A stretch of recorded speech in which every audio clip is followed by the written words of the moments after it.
विश्व में जितने भी विकसित देश हैं, कमोबेश वो खेलों में भी भारत से बहुत आगे हैं। भारत जनसंख्या के मामले में अब दुनिया का सबसे बड़ा देश बन चुका है, लेकिन दुनिया के सबसे बड़े खेल उत्सव यानी ओलंपिक का आयोजन अब तक भारत में न होना कहीं न कहीं हमारे खेलों के प्रति खराब नीति को दर्शाता है, या फिर ये बताता है कि भारत अभी उस स्थिति में ही नहीं है कि वो अपने दम पर ओलंपिक जैसे खेलों का आयोजन कर सके। लेकिन अब शायद ओलंपिक मेजबानी का सपना पूरा होने वाला है। सितंबर महीने में इंटरनेशनल ओलंपिक कमेटी की बैठक मुंबई में होने वाली है। भारत के खेल मंत्री अनुराग ठाकुर उस बैठक में शिरकत करेंगे। सब कुछ योजना के मुताबिक होता रहा तो संभव है कि भारत 2036 में ओलंपिक खेलों की मेजबानी कर सकता है।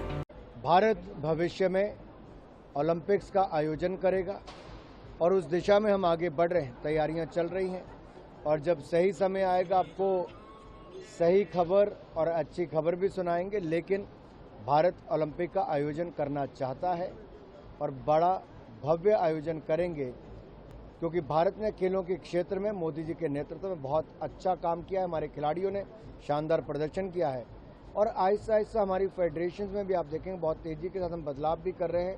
उनमें और पारदर्शिता और जवाबदेही आ रही है और उसमें और प्रोफेशनलिज्म, ट्रांसपेरेंसी, अकाउंटेबिलिटी और प्रोफेशनलिज्म, ये टैप जब मैं कहता हूँ स्पोर्ट्स में तो बड़ा इम्पोर्टेंट है। हम उस दिशा में काम कर रहे हैं। भारत विकासशील देशों की श्रेणी में आता है। इसके जैसे सैकड़ों देश भी विकासशील की श्रेणी में आते हैं। दुनिया के सभी विकसित देशों में अपने आप को अन्य मामलों में तो आगे बढ़ाया ही है, साथ ही साथ उन्होंने खेलों में भी परचम लहराया है। यानी उन्होंने अपने अपने देशों में खेल को भी उतनी ही प्राथमिकता दी है जितना कि अन्य मामलों को दी है।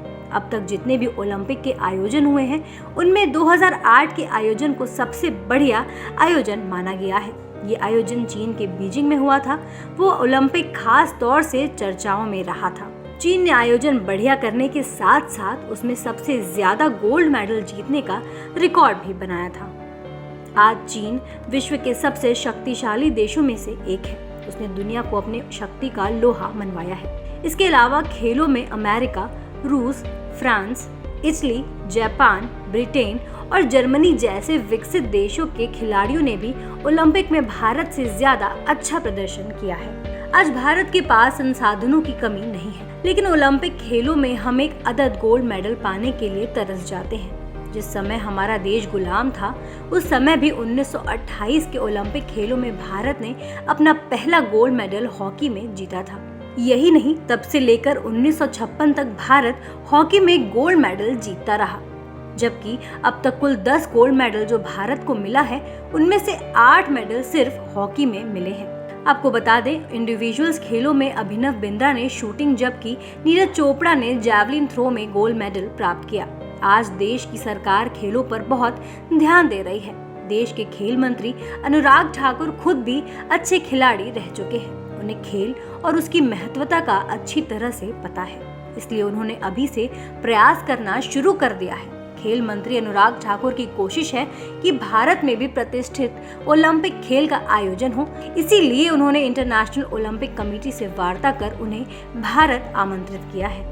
उनके विशेष आमंत्रण पर इंटरनेशनल ओलंपिक कमेटी के सदस्य सितंबर के महीने में भारत आ रहे हैं। मीटिंग का स्थान फाइनल हो चुका है। ये तय हो गया है कि मीटिंग मुंबई में ही होगी, बस तारीख का ऐलान होना अभी बाकी है। यानी अगर सब कुछ ठीक रहा और अगर खेल मंत्री अनुराग ठाकुर ने इंटरनेशनल ओलंपिक कमेटी को कन्विंस कर दिया तो भारत को ओलंपिक खेलों की मेजबानी मिल सकती है। ओलंपिक कमेटी भारत के इंफ्रास्ट्रक्चर की जायजा लेगी।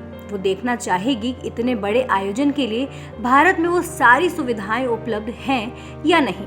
अगर ओलंपिक कमेटी संतुष्ट हो जाती है तो 2036 की मेजबानी भारत को मिल सकती है। इंटरनेशनल ओलंपिक कमेटी से हरी झंडी मिलते ही भारत की ओलंपिक एसोसिएशन मेजबानी के लिए बोली जाएगी, जिसका समर्थन सरकार भी करेगी, क्योंकि बतौर केंद्र सरकार के प्रतिनिधि खेल मंत्री अनुराग ठाकुर खुद ही इसकी पहल कर रहे हैं। जिस तरीके से खेल मंत्री अनुराग ठाकुर गंभीरता दिखा रहे हैं, उसे देखकर यही लग रहा है कि 2036 में भारत ओलंपिक खेलों का आयोजन कर सकता है। अगर भारत में ओलंपिक का आयोजन हो गया तो ये मान लेना चाहिए कि विकसित देशों की श्रेणी में शामिल होने के लिए भारत एक कदम और आगे बढ़ चुका है।